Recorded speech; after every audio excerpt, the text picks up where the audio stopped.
আসসালামু আলাইকুম রহমতুল্লাহি বারাকাতুহু। কি অবস্থা সবাই, কেমন আছেন? আশা করি আপনারা সকলে ভালো আছেন। নিয়ে আসলাম আপনাদের জন্য কি ছিল আমার অপরাধ গল্পের পার্ট 9। আর যারা এখনো চ্যানেলটি সাবস্ক্রাইব করে না তারা এখনো চ্যানেলটি সাবস্ক্রাইব করে দিবেন। তো সবাই ভিডিওটিতে একটা লাইক করে দেন। তো চলুন আর বেশি দেরি না করে এখনই শুরু করে দেওয়া যাক আমাদের আজকের ভিডিও। তখন অফিসের পিয়ন এসে আমাকে বলল, স্যার আপনাকে তার রুমে ডেকেছে। আমি তখন বললাম, আচ্ছা ঠিক আছে, আমি আসছি। এটা বললে পিয়ন চলে গেল। আমি বসের রুমের দিকে যেতে লাগলাম। এর মাঝে অফিসের কিছু বিবরণ দিই। এখানে ওরা সবাই আমার থেকে বয়সে বড়। আমি শুনেছি বস নাকি অনেক ভালো। এর মাঝে আমি বসের রুমের সামনে এসে বললাম, স্যার আমি আসতে পারি? বস বলল, আসেন। আমাদের বসের নাম জয়, আর উপাধি বা বংশের নাম খান। বয়সে আমার মতনই হবে। ওনার বাবা ওনাকে সব বুঝিয়ে দিয়েছেন। বাবার একমাত্র ছেলে। বস বলল, তা আপনার নামই তো সাজিদ। আমি তখন বললাম, বস তখন বলল, এই ফাইলটা নাও আর সম্পূর্ণ পূরণ করে দাও, আজকেই দিতে হবে এটা। আমি তখন বললাম, আচ্ছা ঠিক আছে স্যার। আমি বসের রুম থেকে গিয়ে আমার ডেস্কে বসে পড়লাম আর স্যারের কথা মতো ফাইলটা বের করে রেডি করলাম। যেহেতু এই কাজে আমার ধারণা অনেক, তাই আমি কিছু সময়ের মধ্যে কাজটা করে ফেললাম। আমার কাজের গতি দেখে স্যার অবাক হলেন আর স্যার আমাকে বললেন, এত তাড়াতাড়ি কাজ সম্পূর্ণ করলেন কেমনে? তখন আমি বললাম, এই বিষয়ে ধারণা আছে ভালোই, তাই পেরেছি। সেই দিনের মতো আর কিছু কাজ করে বাসায় চলে আসলাম। আর বাসায় এসে আমার জন্য একটা সারপ্রাইজ অপেক্ষা করছে, তা আমি জানতাম না। কেননা নাইম আমার জন্য একটা মোবাইল কিনে এনেছে, সাথে দেখি একটা সিমও আছে। আমার ফোন কেনার কারণ, আগের ফোন আমি অনন্যাদের ওইখানে রেখে এসেছি। আমি ফ্রেশ হয়ে আমার চাচাতো ভাই আরাফাতের কাছে ফোন দিলাম।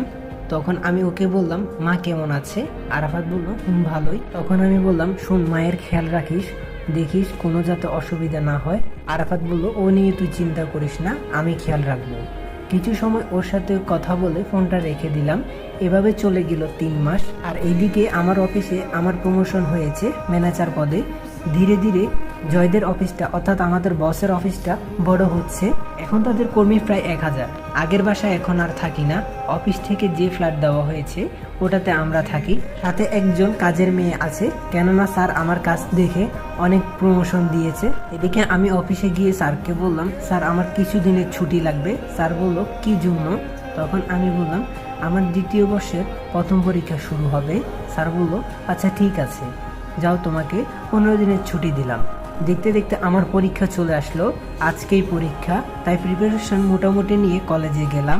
আমার সিট খুঁজে আমি আমার সিটে গিয়ে বসলাম। কিছুক্ষণ পরে একজন রুমে প্রবেশ করলো, যাকে দেখে আমি অবাক হয়ে যাই। কেননা সে আর কেউ নয়, সে হচ্ছে জয়, মানে আমার স্যার। তখন আমি বললাম, স্যার আপনি এখানে? স্যার তখন বলল, কিন্তু তুমি এখানে কেন? আমি তো এখানেই পড়ি। তখন আমি বললাম, আমিও তো এখানেই পড়ি। স্যার বলল, তাহলে তো ভালোই হলো, আজ থেকে এখানে কোনো স্যার নয়, আমরা দুইজন বেস্ট ফ্রেন্ড। এর মাঝে নো তুমি নো আপনি, শুধুই তুই, ঠিক আছে? তখন আমি বললাম, আচ্ছা স্যার। ও সরি জয়, ভুলে আবার স্যার বলে দিয়েছি। জয় বলল, সমস্যা নেই, আর যেন না হয়। আমার পাশের সিটে স্যার মানে জয় সিট পড়েছে, তাই দুজনই দুজনকে হেল্প করে পরীক্ষাটা দিলাম। ঠিক মতো পড়তে না পারায় পরীক্ষা এত ভালো হয়নি। আর এভাবেই আমাদের পরীক্ষা শেষ হয়ে গেল। তার কিছুদিন পরে আমাদের পরীক্ষার রেজাল্ট দেখে তো আমি অবাক। আমরা দুইজনই টপ 20 জনের মধ্যে আছি। আর এইভাবে কয়েকটা মাস কেটে যায়। এখন জয় আমার অনেক ভালো বন্ধু, সে যেখানে যায় আমাকে নিয়ে যায়। এমনকি তার বাসায় অনেকবার গিয়েছি। একদিন অফিসের কাজে এক জায়গায় যেতে হবে, তাই জয় আমাকে তার সাথে নিয়ে গেল। আর যেখানে যাওয়া হলো তা হলো সিলেট। আমি আর জয় রেডি হয়ে নিজস্ব গাড়ি থাকা সত্ত্বেও বাসের টিকিট কাটলাম। আর সিটে যেয়ে বসার সময় একটা ঘটনা ঘটলো। জয় আর আমরা দুইজনের সিট ভিন্ন জায়গায় পড়লো, তাই অন্যজনের সাথে সিটটা পরিবর্তন করতে চাইলাম, কিন্তু পারলাম না। এদিকে ওর সাথে একটা ছেলে বসলো আর আমি আমার সিটে বসে পড়লাম। কিছুক্ষণ পরে একটা মেয়ে বাসে উঠলো, আমার সমবয়সী হবে, আর আমার পাশে এসে বসলো। আমি আরেকটু সরে জানলার পাশে বসলাম। মেয়েটি আমাকে বলল, আপনার নামটা জানতে পারি? তখন আমি বললাম, আমার নাম সাজিদ। আর আপনার? মেয়েটি বলল, আমার নাম নীলা। তখন আমি বললাম, ও আচ্ছা, আপনিও কি সিলেট যাচ্ছেন? নীলা বলল, তা আপনি কি কারণে যাচ্ছেন?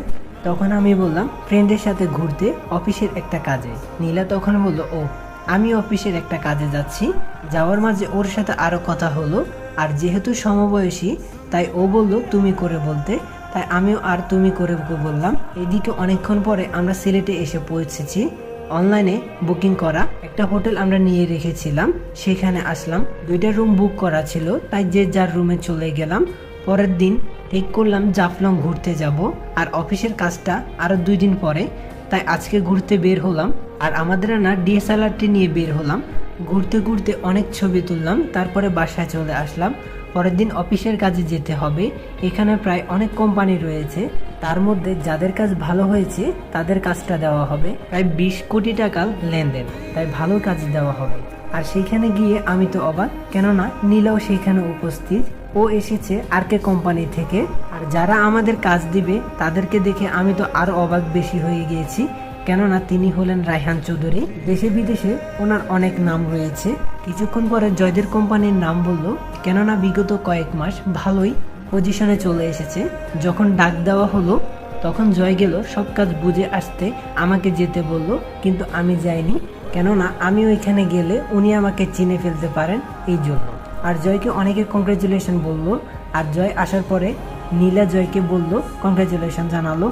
আর জয় আমার কাছে এসে আমাকে বলল, তুই থাকার কারণে এত দূর আসতে পেরেছি। তখন আমি বললাম, আরে দূর, এসব বলিস না, এটা তো আমার কর্তব্য। তারপরে আমি আর জয় চলে আসলাম। আর 2 দিন অনেক জায়গায় ঘুরে ঢাকা ব্যাক করলাম। আর যে প্রজেক্টটা দেওয়া হয়েছিল সেই প্রজেক্ট সঠিকভাবে সম্পূর্ণ করা হলো 1 সপ্তাহের মধ্যে। আর জয়দের কোম্পানি আরও ভালো পজিশনে চলে আসলো। একদিন আমার গাড়ির সমস্যা হওয়ার কারণে আমি রিক্সা দিয়ে আসছিলাম, তখন হঠাৎ নীলাকে দেখলাম সে হেঁটে কোথায় যেন যাচ্ছে। আর আমার জানা মতে ওর অফিস তো ওই দিকে না, তাহলে কোথায় যাচ্ছে? আমি ওকে ডাক দিলাম আর বললাম, কোথায় যাচ্ছ? নীলা তখন বলল, আচ্ছা এখানে না একটা কফি শপ আছে, চলো ওইখানে চলো। তখন আমি বললাম, আমিও যাব? নীলা বলল, হ্যাঁ। আচ্ছা এখনই চলো। তখন আমি বললাম, আচ্ছা ঠিক আছে চলো। এই বলে আমি আর নীলা কফি শপে গেলাম। তখন ও আমাকে যা বললো তা শুনে আমার খুব খারাপ লাগলো, কারণ কথাটা হচ্ছে ওর কথা শুনে আমার আসলেই খুব খারাপ লাগছে। মানুষ কেমন হলে এটা করতে পারে? চলেন কি হলো সেদিন শুনে আসি। 1 সপ্তাহ আগের কথা। নীলার বস বলল, কি কারণে আমাদের কাজটা হাতছাড়া হয়েছে? নীলা তখন বলল, স্যার আমাদের থেকে ওদের কাজ বিগত কয়েক মাস ধরে অনেক ভালো, যে কারণে রায়হান চৌধুরী তাদেরকে কাজটা দিয়েছিলেন। নীলার বস বলল, তাহলে তোমাকে পাঠানো হয়েছে কি জন্য? তুমি জয়েন করেছো অনেক দিন, তাহলে তুমি আনতে পারলে না কেন? এখনই তোমাকে চাকরি থেকে বরখাস্ত করা হবে। নীলা তখন বলল, প্লিজ স্যার এমনটা করবেন না, তাহলে আমরা একেবারে পথে নেমে যাব। আমার বাবা নেই, মা আর ছোট ভাইকে নিয়ে আমার সংসার। আমার মা অনেক অসুস্থ, তাই চাকরি থেকে আমাকে বরখাস্ত করেন না, তাহলে আমি একজন মেয়ে মানুষ, আমার তো আর কিছু করার থাকবে না। নীলার বস তখন বলল, তাহলে তোমাকে একটা কাজ করতে হবে, তাহলে আর বাদ দিব না। নীলা তখন বলল, জি স্যার বলেন, আমি আমার সর্বোচ্চটা দিয়ে চেষ্টা করব। নীলার বস তখন বলল, তুমি কি নিজের শরীরের দিকে একবার চেয়েছো? কি সুন্দর বানিয়েছো, পুরাই পাগল। আমি অনেক দিন ধরে চাচ্ছিলাম, কিন্তু আজকে কোনো একটা উপায় পেলাম। তোমাকে আমার সাথে রাত্রি যাপন করতে হবে, তাহলে তোমাকে চাকরি থেকে বের করব না, উল্টো আমি তোমাকে প্রমোশন করব, আর বেতনও আরো দ্বিগুণ বাড়িয়ে দেব। আর হ্যাঁ, আমি জানতাম আমরা ওই কাজটা পাবো না, এই জন্য তোমাকে বাড়িয়েছি। এটা ছিল তোমাকে বশ করার একমাত্র একটা চাল আমার। সবার উদ্দেশ্যে একটা কথা বলি, আমি গল্প সাজানোর জন্য অনেক কিছুই বলতে হয়, তো সবাই ওইটাকে নেগেটিভলি নেবেন না প্লিজ, বিনোদন হিসাবে নেবেন, গল্প হিসাবে নেবেন। আর যদি আমার দ্বারা যদি কোনো ভুল হয়ে থাকে তাহলে আমাকে অবশ্যই ক্ষমা দৃষ্টিতে দেখবেন। আমি চেষ্টা করব সেই ভুলগুলো শুধরে নতুনভাবে ফিরে আসার। তো চলুন গল্পে ফিরে যাই। এ বলে নীলার বস তার দিকে এগিয়ে আসতে লাগলো। নীলার কাছে মনে হচ্ছে সে ফ্রিজে হয়ে গেছে, নড়াচড়া করতে পারছে না। যখনই তার বস তার সামনে আসলো তখনই কর্মচারীদের প্রধান বলল, স্যার আসবো। নীলার বস নিজেকে ঠিক করে বলল, আসো। তখন ও বলল, স্যার কর্মচারীরা তো কোনো কাজ ঠিক মতো করছে না, তাদের কাজের তুলনায় টাকা অনেক কম পায়, তাই তারা বলেছে কোম্পানি ছেড়ে দিবে। নীলার বস তখন বলল, না এখন বাড়ানো হবে না, ওদের কাজ করতে বলো, পরে বেতন বাড়িয়ে দিব। নীলার বস মনে মনে বলছে, তোমরা কাজ করতে থাকো, তোমাদের বেতন আমি কখনোই বাড়াবো না। ওদের কথার মাঝে নীলা এসে পড়ে, তাই টেবিলে আর ডেস্কে এসে কিছু কাজ করতে থাকে। নীলা যে চলে গেছে তার দিকে খেয়ালই করেনি তার বস। নীলার বসের কথা শুনে কর্মচারীদের প্রধান বলল, আচ্ছা ঠিক আছে। এই বলে সে সেখান থেকে চলে আসে। তারপর নীলার বস খেয়াল করলো নীলা সেইখানে নেই। তখন সে ডাকতে লাগলো সিকিউরিটি। সিকিউরিটি এসে বলল, জি স্যার বলুন। নীলার বস বলল, নীলাকে আমার রুমে আসতে বলল। সিকিউরিটি বলল আচ্ছা স্যার। তারপর সিকিউরিটি নীলার টেবিলে গিয়ে বলল স্যার আপনাকে তার রুমে ডেকেছেন। নীলা তখন বলল আপনি যান, আমি আসছি। তখন সিকিউরিটি চলে গেল। তার কিছুক্ষণ পরে নীলা তার বসের কাছে গেল। নীলার বস বলল তা কি ভাবলে তুমি? নীলা তখন বলল এটা নিন স্যার। বস বলল এটা কি? নীলা তখন বলল রিজেন্ট লেটার। আমি আজকে থেকে আর আপনার এখানে কাজ করব না। তবে স্যার একটা কথা শুনেন, কখনো কারো দুর্বলতায় হাত দিবেন না। এমনও একদিন আসবে সেই হাত হয়তো ভেঙে যেতে পারে। বিদায় স্যার। এই বলে নীলা চলে আসে। নীলার বস তখন বলল শকুনের দোয়ায় গরু মরে না, এবার বর্তমানে আসি। তখনই নীলা খেয়াল করলো আমার চোখে পানি। নীলা তখন বলল আপনি কাঁদছেন কেন? তখন আমি বললাম না তো, বাদ দাও। আসলে ওর প্রতি আমার কেন জানি একটা মায়া কাজ করছে। তখন আমি বললাম আচ্ছা সত্যি কি তোমার বাবা নেই? নীলা তখন বলল সত্যি বলতে বাবা মারা যায়নি, তার প্রতি আমার খুবই ঘৃণা। আমার মাকে রেখে অন্য একটা মহিলাকে বিয়ে করেছে, এখানে কোনো খরচও দেয়নি। তারপর থেকে আমি কোনো রকমের সংসার চালাই। এখন একটা চাকরি জরুরি। আর তখনই তোমার সাথে আমার দেখা হলো। তখন আমি জয়কে কল করলাম। জয় বলল বল। তখন আমি ওকে বললাম আমার তো একজন পার্সোনাল সিকিউরিটি লাগবে। আগের জন তো চাকরি ছেড়ে চলে গিয়েছে। তোর কোনো আপত্তি না থাকলে আমি আমার একজনকে নিযুক্ত করব, তুই কি বলিস? জয় তখন বলল তোর জন্য লাগবে, আমি কি বলবো, যা ভালো হয় করে ফেল। তখন আমি বললাম ওকে মাই ডিয়ার কলিজার বন্ধু। জয়ের সাথে কথা শেষ করে কলটা রাখলাম। তখন আমি নীলাকে বললাম শোনো, কালকে থেকে তুমি আমাদের অফিসে কাজ করবে, আর তুমি আমি যাই বলবো তাই করবে। এক কথায় আমার কাজগুলো করে দেবে। তুমি আমার পার্সোনাল সিকিউরিটি। কথাটি অনেকটা একটু হেসেই বললাম। নীলা তখন বলল তোমাকে অনেক ধন্যবাদ। আমি তখন বললাম না না, বন্ধুদের মাঝে নো ধন্যবাদ, শুধু ট্রিট। নীলা তখন বলল আচ্ছা দেব, ঠিক আছে। তার সাথে কথা বলে সে তার গন্তব্যের দিকে পা বাড়ালো, আর আমি বাড়ালাম আমার দিকে। চলে আসলাম অফিসে। জয় বলল তোর জন্য কাকে সিকিউরিটি বানালি? তখন আমি বললাম ওটা তোর জন্য সারপ্রাইজ, আর তুই তাকে চিনিসও। জয় তখন বলল আচ্ছা দেখা যাক সে কবে থেকে চাকরিতে জয়েন করবে। তখন আমি বললাম কালকে থেকে। জয় তখন বলল আচ্ছা ঠিক আছে। জয় আমাকে বলল আজকে বিকেলে আমার সাথে চল, এক জায়গায় ঘুরতে যাব। আমি তখন বললাম কই যাবি?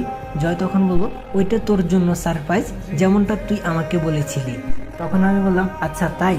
সেদিন কাজ শেষ করে বিকেলে আমি আর জয় তার প্রাইভেট কার নিয়ে বের হলাম। আমাকে দেওয়া গাড়িটা ড্রাইভারকে বললাম বাসায় নিয়ে যেতে। এদিকে আমি নাইমের আম্মুকে কল করে বললাম আন্টি আমার আজকে বাসায় আসতে একটু লেট হবে, জয়ের সাথে এক জায়গায় যাচ্ছি।